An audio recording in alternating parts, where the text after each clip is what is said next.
Shalom dan horas buat seluruh jemaat yang dikasihi Tuhan, jemaat AKBP Gedong, Amang Inang, Naposo Remaja dan Sekolah Minggu. Izinkan saya menjadi orang yang pertama di pagi ini dari gereja kita mengucapkan selamat Paskah buat seluruh jemaat yang dikasihi Tuhan.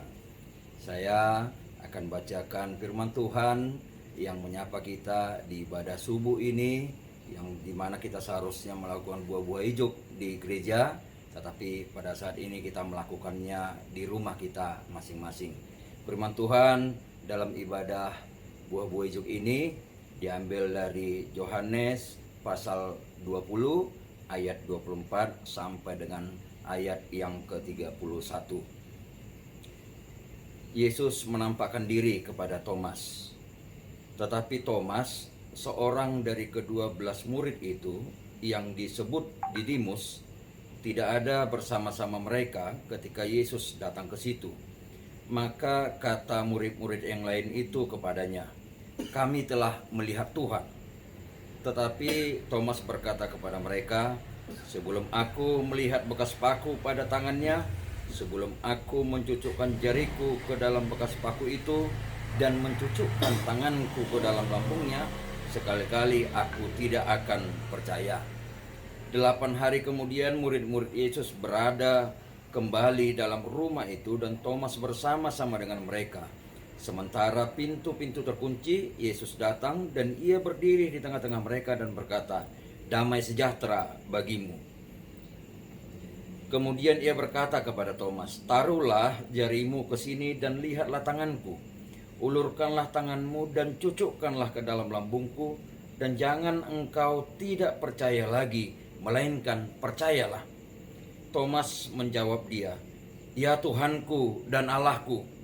Kata Yesus kepadanya, "Karena engkau telah melihat aku, maka engkau percaya. Berbahagialah mereka yang tidak melihat, namun percaya." Memang masih banyak tanda lain yang dibuat Yesus di depan mata murid-muridnya yang tidak tercatat dalam kitab ini. Tetapi semua yang tercantum di sini telah dicatat, supaya kamu percaya bahwa Yesuslah Mesias, Anak Allah, dan supaya kamu oleh imanmu memperoleh hidup dalam namanya. Sampai demikian pembacaan firman Tuhan. Ibarat pemain film, Rasul Thomas adalah pemain figuran. Ia jarang tampil dan tidak banyak memainkan peranan. Namanya dicantumkan oleh pengarang-pengarang kitab Injil hanya dalam daftar para murid. Hanya Injil Yohanes yang memberi keterangan tentang Thomas. Ada 3 kejadian di mana Thomas tampil. Yang pertama, ketika Yesus akan berangkat ke Yudea untuk membangkitkan Lazarus. Pada saat itu para murid mengingatkan Yesus bahwa di tempat itu pernah ia nyaris dibunuh orang. Namun Yesus hendak pergi juga. Lalu Thomas berkata kepada para murid yang lain, "Marilah kita pergi juga untuk mati bersama-sama dengan dia." Yang kedua, ketika Yesus berkata bahwa ia akan pergi ke rumah Bapanya untuk menyediakan tempat bagi para muridnya dan akan datang kembali untuk membawa para murid ke tempatnya. Pada saat itu Thomas berkata, "Tuhan, kami tidak tahu kemana engkau pergi, jadi bagaimana kami tahu jalan ke situ?" Lalu yang ketiga, ketika para murid lain berteriak kepada Thomas, "Kami telah melihat Tuhan."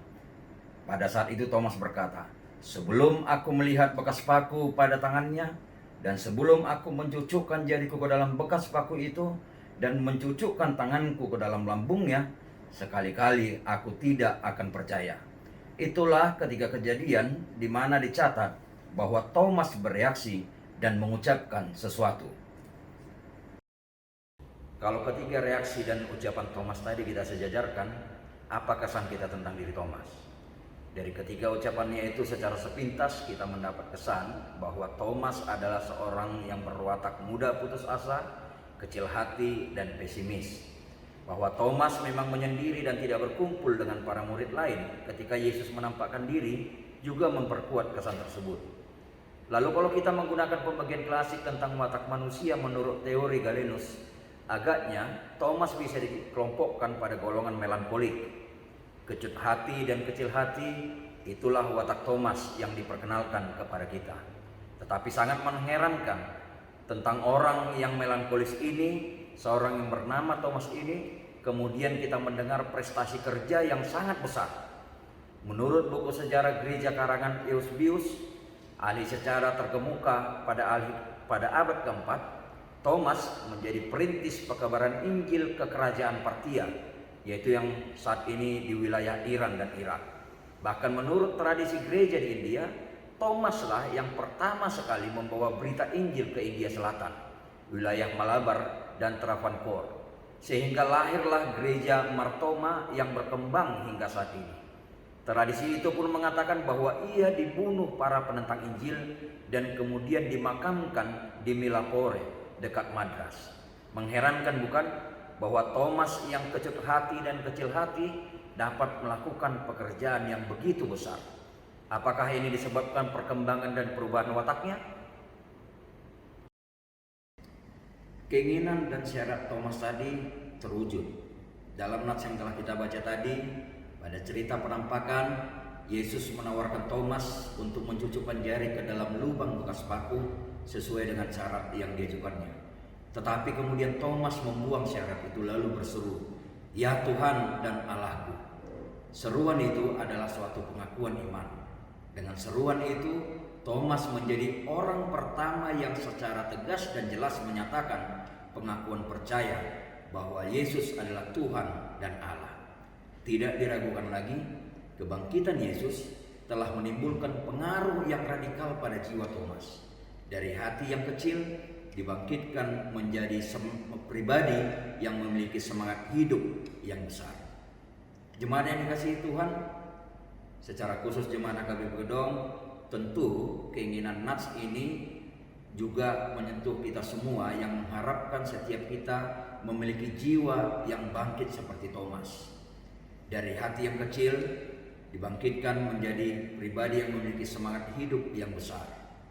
Dari orang yang merasakan penderitaan begitu besar dan seakan-akan tidak berhenti, tetapi kemudian dibangkitkan menjadi seorang pribadi yang tegar, yang kuat, yang mampu dan mau menghadapi seluruh badai kehidupan.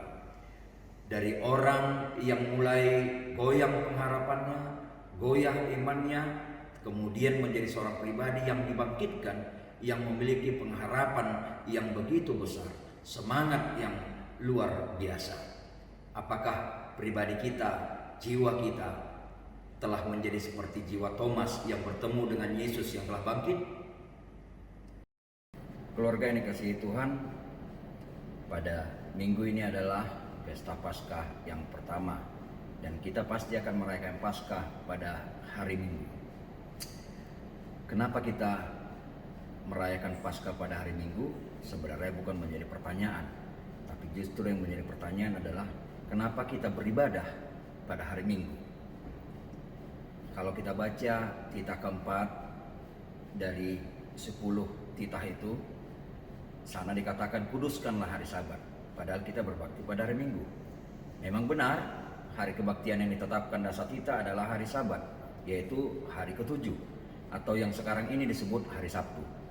Gereja yang mula-mula pun berbakti pada hari Sabtu meneruskan kelaziman itu. Tetapi kemudian gereja mengalihkan kebaktiannya dari hari Sabtu ke hari Minggu.